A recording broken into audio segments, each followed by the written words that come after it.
Hello friends, welcome back to our YouTube channel. आज हम करेंगे business studies class 12 part B chapter 9 financial management का lecture number 4। आज के लेक्चर में जो हम टॉपिक कवर करेंगे वो होगा फाइनेंशियल डिसीजंस का last topic, that is dividend decision. तो चलिए बिना देरी के अपने आज के लेक्चर को स्टार्ट करते हैं।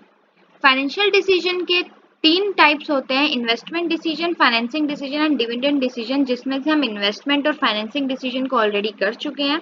आज जो हम करेंगे वो होगा डिविडेंड डिसीजन। इन्वेस्टमेंट डिसीजन में क्या था कि एक फर्म को, एक फाइनेंशियल मैनेजर को डिसाइड करना है कि उनको कहाँ पे पैसा इन्वेस्ट करना है। फाइनेंसिंग डिसीजन में क्या था, वो जो इन्वेस्टमेंट डिसीजन उन्होंने लिया है, अगर उनको फंड्स की रिक्वायरमेंट है तो फंड्स को कहाँ से रेज करना है, इक्विटी, डेट और फाइनेंशियल इंस्टीट्यूशन से।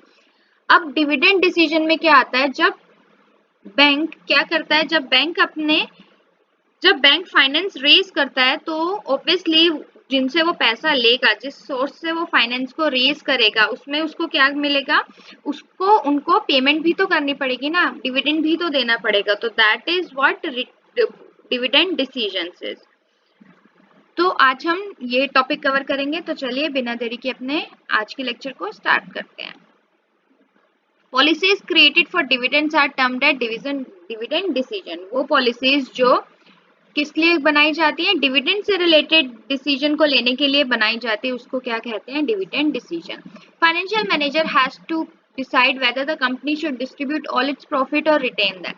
फाइनेंशियल डिसीजन मैनेजर को डिसाइड करना होता है कि क्या कंपनी को जितना प्रॉफिट एक ईयर में अर्न किया है वो सारा बांट देना चाहिए अपने शेयर होल्डर्स में, या उसमें से कुछ अपने पास बचाकर रख लेना चाहिए, या उस प्रॉफिट में से कुछ पोर्शन को देना चाहिए और जो बचा हुआ बैलेंस है उसको अपने पास रख लेना चाहिए। तो ये डिसीजन फाइनेंशियल मैनेजर का होता है।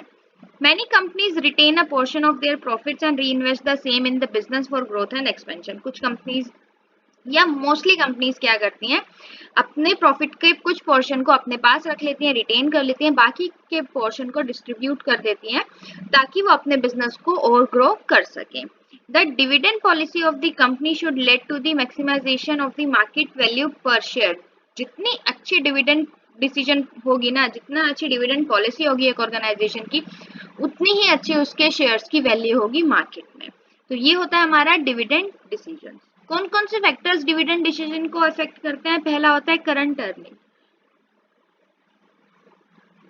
कि फर्म कितना कमा रही है, कितना डिविडेंड अर्न, कितना प्रॉफिट अर्न कर रही है एक पर्टिकुलर ईयर में, और उसको जब कंपेयर किया जाता है प्रीवियस ईयर से तो पता चलता है कि फर्म प्रॉफिट में है या फर्म लॉस में है। तो सबसे इंपॉर्टेंट फैक्टर जो हर डिविडेंड डिसीजन को इफेक्ट करता है, दैट इज करंट अर्निंग, की करंट अर्निंग कितनी अच्छी है एक कंपनी की। सेकंड है पास्ट अर्निंग। अब पास्ट अर्निंग में क्या होता है, अगर कई बार करंट अर्निंग अच्छी नहीं हुई तो फर्म को क्या करना पड़ता है, पास्ट अर्निंग से पेमेंट करने के बाद जो बचती है उसको अपने शेयर होल्डर्स को डिस्ट्रीब्यूट करना होता है। लेकिन इसके लिए उनको लीगल रूल्स जो कंपनी के पहले से क्रिएटेड होते हैं बोर्ड ऑफ डायरेक्टर्स के थ्रू, उसको फॉलो करना पड़ता है, क्योंकि कंपनी सारा डिविडेंड तो डिस्ट्रीब्यूट नहीं कर सकती ना, सारा पास्ट अर्निंग तो डिस्ट्रीब्यूट नहीं कर सकती, वरना वो क्या हो जाएगी, बैंकक्रप्ट हो जाएगी। उसको अपने बिजनेस ग्रोथ के लिए भी रखना है और उस करंट पीरियड में जो अर्निंग नहीं हुई है उसको भी उसको मेट करना है। तो इसीलिए जो डिविडेंड पॉलिसीज है उसमें फाइनेंशियल मैनेजर जो होता है वो ये डिसीजन लेता है कि एक पर्टिकुलर ईयर में अर्न किए गए टोटल प्रॉफिट के कुछ परसेंटेज को डिस्ट्रीब्यूट किया जाएगा, बाकी परसेंटेज को रिटेन कर लिया जाएगा, ताकि अगर इन फ्यूचर ऐसी कोई सिचुएशन आती है जिस ईयर में हमें जितना हमने प्रॉफिट सोचा था उतना प्रॉफिट नहीं होता है, तो उस अर्निंग को यूज करके हम अपने डेट्स को पे ऑफ कर सकें। Financing of new projects for growth.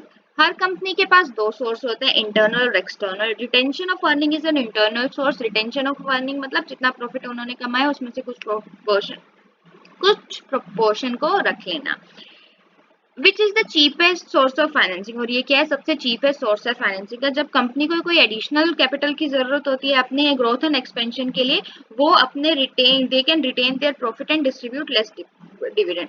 तो वो क्या करते हैं, प्रॉफिट जो होता है उसमें से ज्यादा अमाउंट को अपने पास रिटेन करके रखते हैं और कुछ अमाउंट को डिविडेंड के तौर पे अपने शेयर होल्डर्स को दे देते हैं, ताकि उससे शेयर होल्डर्स को ये भी रहे कि अच्छा हमें कुछ डिविडेंड भी मिला है, कुछ अर्निंग भी हुई है अपनी इन्वेस्टमेंट पे। तो जब भी कोई न्यू प्रोजेक्ट की ग्रोथ के लिए पैसा लगता है तो उसके लिए वो क्या करते हैं, अपने प्रॉफिट को रिटेन कर लेते हैं और लेस डिविडेंड डिस्ट्रीब्यूट कर देते हैं। तो ये भी फैक्टर अफेक्ट करता है हर फर्म की डिविडेंड डिसीजन पॉलिसीज को। नेक्स्ट आता है stability of dividend. Her share holder चाहेगा कि उसको एक प्रेफर्ड डिस्ट्रीब्यूशन ऑफ डिविडेंड मिले हर साल। Everyone will prefer a stable dividend. अगर आप भी इन्वेस्टमेंट कर रहे हो ना, किसी कंपनी के शेयर्स इन्वेस्ट कर रहे हो, तो आप भी ये सोच के इन्वेस्ट करोगे कि आपको एक पर्टिकुलर टाइम पे आपको फिक्स्ड रेट ऑफ रिटर्न मिलेगा ही मिलेगा। क्योंकि हर किसी को फ्लक्चुएशन पसंद नहीं होती कि आज आपको 10,000 का डिविडेंड मिल रहा है और नेक्स्ट क्वार्टर में आपको सिर्फ 5,000 का मिल रहा है। तो आपको जब पहले क्वार्टर में 10,000 का मिला तो आप अगले क्वार्टर में भी 10 ही, उससे ज्यादा एक्सपेक्ट कर सकते हो, लेकिन उससे कम नहीं करोगे। तो उस स्टेबल डिविडेंड पॉलिसीज को मेंटेन करने के लिए भी क्या होता है, एक फर्म की मार्केट स्टैंडर्ड जो होता है, मार्केट वैल्यू जो होती है, वो भी इंक्रीज होती है और एक रेगुलर इनकम का सोर्स भी बना रहता है। तो अगर डिविडेंड में स्टेबिलिटी है तो क्या होगा, आपकी मार्केट शेयर मार्केट में स्टॉक वैल्यू अच्छी होगी। बट अगर आपकी डिविडेंड में ही स्टेबिलिटी नहीं है तो आपके डिसीजन में कुछ प्रॉब्लम है, आपको उसको मेंटेन करना पड़ेगा, उसको करेक्ट करना पड़ेगा और आपकी मार्केट वैल्यू भी क्या हो जाएगी, एकदम से डाउन हो जाएगी। लिक्विडिटी और कैश फ्लो पोजीशन। लिक्विडिटी और कैश फ्लो पोजीशन जैसे ही एक बार रेट ऑफ डिविडेंड डिक्लेयर कर देती है कंपनी की, आपको 5% मिलेगा, 3% मिलेगा, 1% मिलेगा या 10% मिलेगा, तो ये कंपनी की लायबिलिटी हो जाती है कि जितना आपने अपने शेयर होल्डर्स को बोला है उतना तो आपको देना ही देना पड़ेगा। अगर आप किसी भी रीजन की वजह से इनसफिशिएंट कैश है आपके पास और आप वो पेमेंट नहीं कर पाते हो, तो कंपनी क्या कर सकती है, कंपनी स्किप कर सकती है वो डिविडेंड को। लेकिन ये ऑलरेडी उस वारंट में या जो भी आपका एमओएम होता है उसमें सब कुछ लिखा हुआ होना चाहिए कि लिक्विडिटी और कैश फ्लो पोजीशन, अगर हमारी लिक्विडिटी पोजीशन अच्छी नहीं है तो हम इस ईयर का आपका या इस मंथ का आपका जो भी उनका एग्रीड होता है उसका डिविडेंड हम स्किप करके अगले टाइम अरियर के साथ उसको पे कर देंगे। तो जितनी अच्छी लिक्विडिटी और कैश की पोजीशन होगी उतना अच्छा डिविडेंड पॉलिसी होगी, और जितनी खराब यहाँ पे आपकी डिविडेंड पॉलिसी हो जाएगी उतना ही आपका लिक्विडिटी और कैश फ्लो क्या हो जाएगा, इम्पैक्ट हो जाएगा। Shareholders' expectation. Management of a company has also to take into consideration expectations of shareholders who are the owner of the company. जो shareholders होते हैं वो कंपनी के owners होते हैं, और जो कंपनी की मैनेजमेंट होती है उसको उनकी एक्सपेक्टेशंस को भी क्या करना होता है, ध्यान में रख के ही डिविडेंड पॉलिसीज बनानी होती है। और हर शेयर होल्डर की एक्सपेक्टेशन सेम नहीं होती। कुछ जो होते हैं वो छोटी इनकम से खुश हो जाते हैं, कुछ जो होते हैं उनको लगता है कि अगर हमने ज्यादा कैपिटल इन्वेस्ट किया तो हमें ज्यादा कैपिटल अर्निंग होनी चाहिए। तो शेयर होल्डर की एक्सपेक्टेशन भी आपके डिविडेंड डिसीजन की पॉलिसीज मेकिंग को अफेक्ट कर सकती है।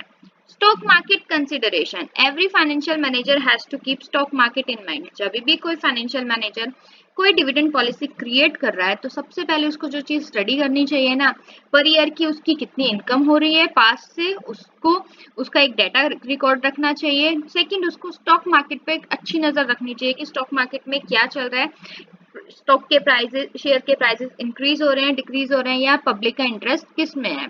तो ये स्टॉक मार्केट को अगर आप मिस कर दोगे तो आपकी डिविडेंड पॉलिसी भी क्या हो जाएगी, अफेक्ट हो जाएगी। तो स्टॉक मार्केट भी अफेक्ट करता है हर फर्म की डिसीजन पॉलिसी को।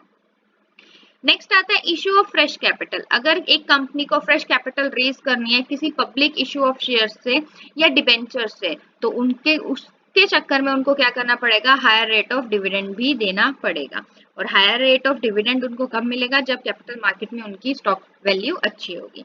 तो जब भी फ्रेश कैपिटल रेज करनी होती है तो कंपनी को हायर रेट ऑफ रिटर्न भी देना पड़ता है, तो क्योंकि एक इन्वेस्टर चाहेगा कि उसको हायर रेट ऑफ रिटर्न मिले उसकी इन्वेस्टमेंट पे। तो इसीलिए issue of fresh capital can affect your dividend policies.